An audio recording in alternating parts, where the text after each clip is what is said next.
Bien-aimés dans le Seigneur, peuple de Dieu, mes chers amis, bonjour et bienvenue à la révélation divine de ce matin. Révélation divine qui aura pour titre le pouvoir du souvenir. Le pouvoir du souvenir vers l'unité et la paix dans l'Église et les familles. Je vous invite à lire, mes chers frères et sœurs, dans Jacques chapitre 3 au verset 16. Voici ce qui est écrit. Car là où il y a envie et dispute, là il y a aussi désordre et toutes sortes de mal. Parole du Seigneur. Peuple de Dieu, une fois de plus, bonjour, et que la paix du Seigneur, qui surpasse l'intelligence des hommes, reste et demeure en chacun de vous et en nous tous, dès à présent, demain et pour les siècles et des siècles. Amen. Pour vous servir ce matin, je suis le pasteur Frankie Evinondoa. Mes chers amis, nous pensons vraiment que les conflits et les divisions peuvent surgir dans nos familles et même dans nos églises à tout moment. Et ces conflits ont tendance à menacer l'unité et la paix.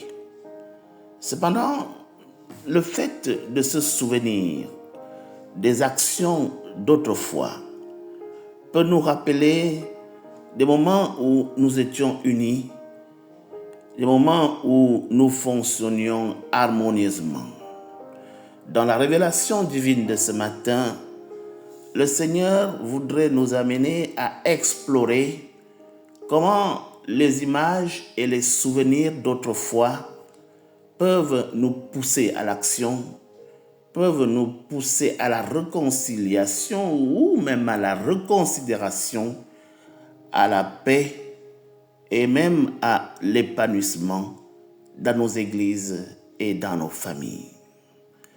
Mes chers amis, peuple de Dieu, le souvenir d'une église unie, le souvenir d'une communauté unie peut déclencher quelque chose dans l'actualité et nous entraîner vers la réconciliation, vers la paix.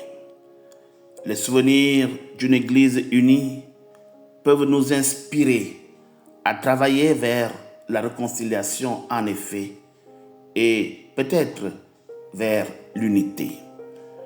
Il est écrit dans l'épître de Paul aux Éphésiens, au chapitre 4, verset 4, « Un seul corps et un seul esprit, comme aussi vous avez été appelés à une seule espérance, celle de votre vocation. » Mes chers frères et sœurs, imaginons une église locale qui avait l'habitude de se réunir chaque semaine pour prier et partager les repas ensemble, comme c'est le cas dans certaines de nos chapelles où nous mangeons ensemble, où nous passons des soirées ensemble. Ces moments de communion ont fini par créer des liens forts entre les membres et ont renforcé leur sentiment d'unité. Le souvenir de ces moments-là peut déclencher quelque chose de fort, quelque chose qui peut nous amener à reconsidérer nos positions et à revenir en arrière. Le fait de revoir des photos, de revoir ces images, de ces moments de joie que nous passions ensemble peut déclencher en chacun de nous quelque chose de bien. Mes chers frères et sœurs, oui, lorsque nous nous souvenons des moments où nous nous réunissions en paix dans nos familles, des moments où nous jouons ensemble dans nos familles, où nous mangeons ensemble dans une même assiette, peut nous amener à reconsidérer les positions dans la famille et ramener les uns et les autres vers l'unité, vers la réconciliation au sein de nos familles. Mes chers amis, peuple de Dieu, oui, nous pensons que les images et les souvenirs d'autrefois peuvent nous encourager à prendre des mesures concrètes pour résoudre les conflits et essayer de promouvoir l'unité dans des familles en discorde, dans des églises en débandade, comme c'est le cas malheureusement chez nous. Mes chers amis, Paul a écrit aux Romains au chapitre 12 en disant « Non, ne vous conformez pas au monde actuel, mais soyez transformés par le renouvellement de l'intelligence afin de discerner quelle est la volonté de Dieu. » Peuple de Dieu, je pense à mon humble avis que une église comme la nôtre qui a décidé de travailler avec les familles, avec des communautés pour s'aider entre elles, se soutenir, se porter, peut, lorsque les temps deviennent très compliqués, se référer sur les moments passés, sur les souvenirs d'hier, pour se reconstruire, pour revenir en arrière. Mes chers amis, oui, les images, les souvenirs d'autrefois peuvent être un puissant catalyseur, un véritable catalyseur, un booster pour la réconciliation, pour la paix dans nos familles, pour la paix dans nos églises. En nous souvenant des moments où nous étions unis, en nous souvenant des moments où tout fonctionnait harmonieusement, nous pouvons être inspirés et nous pouvons être poussés à travailler vers l'unité et vers la paix. Mes chers frères et sœurs, je vous exhorte donc à prendre le temps de réfléchir aux souvenirs d'unité, à réfléchir aux souvenirs d'harmonie dans votre église, dans votre famille. Souvenez-vous des temps forts, moments de retraite, moments de croisade.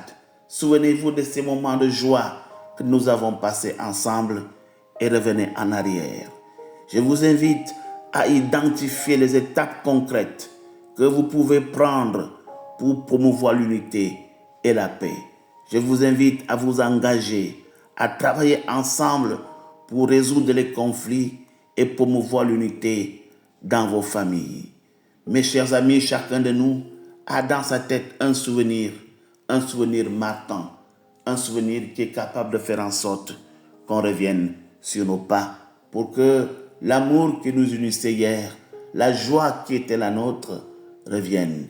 Que les temps que nous avons passés hier, ces temps qui nous ont beaucoup marqués, nous poussent à nous réconcilier, à reconsidérer nos positions pour le bien de la gloire de Dieu, pour le bien de nos cœurs, pour que nous puissions être harmonieusement soudés et vaincre ainsi les efforts de Satan à discréditer sa famille, à discréditer l'unité de son Église. Prions le Seigneur. Seigneur, nous te prions pour l'unité et la paix dans nos églises et dans nos familles. Aide-nous à nous souvenir des moments où nous étions unis et fonctionnions bien. Donne-nous la force et la sagesse de travailler vers la réconciliation et l'unité. Aide-nous à nous soutenir mutuellement et à promouvoir la paix dans nos communautés, dans nos chapelles, dans nos paroisses, dans nos églises, mais aussi et surtout dans nos familles qui sont maintenant en lambeaux. Nous te prions, Seigneur, afin que ton Esprit Saint vienne nous pousser, nous entretenir, nous encourager à rompre, à briser, Seigneur Dieu, ces positions qui sont les nôtres aujourd'hui et à faire en sorte que nos cœurs s'humilient, que nos cœurs fusionnent encore pour que notre famille puisse à nouveau se retrouver. Reste avec nous, garde-nous, au nom de Jésus-Christ, notre Seigneur et Sauveur. Nous t'avons prié. Amen. Bien-aimés dans le Seigneur, peuple de Dieu, voilà la révélation divine de ce matin. Au revoir et à demain pour une nouvelle révélation divine.